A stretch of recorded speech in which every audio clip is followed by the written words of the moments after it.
मरणासन्न रुग्णांच्या इच्छामरणाचा प्रश्न सुप्रीम कोर्टाने पाठवला घटनापीठाकडे। अरुणा शानबाग प्रकरणात इच्छामरणाच्या निकालावरही उपस्थित केलं प्रश्नचिन्ह।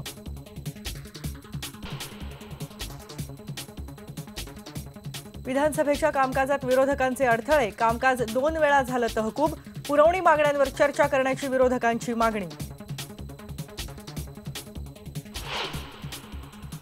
मैंने सोशल मीडिया के बारे में बोला था, जो नॉर्थ ईस्ट के बच्चों पर अत्याचार होता है।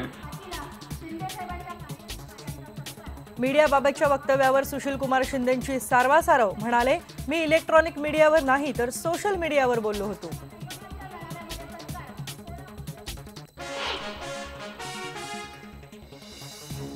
बारावीच्या पेपर तपासणीवरच्या बहिष्कार प्रकरणी शिक्षण मंत्री राजेंद्र दर्डांनी बोलावली वरिष्ठ अधिकाऱ्यांची बैठक।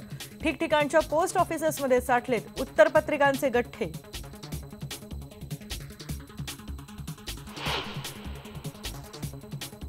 अभिनेता संजय दत्तच्या पॅरोलला आव्हान देणाऱ्या याचिकेवर मुंबई हायकोर्टात सुनावणी।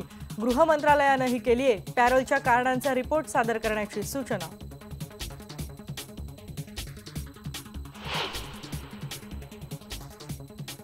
इचलकरंजीमध्ये यंत्रमाग कारखानदाराचा खून, महिन्याभरातली दुसरी घटना। यंत्रमागधारकांनी पुकारला 12 तासाचा शहर बंद।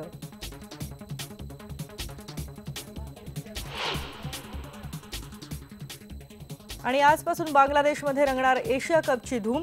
पराभवाची मालिका मागे टाकत टीम इंडिया पुन्हा एकदा विजय मिळवण्यासाठी सज्ज।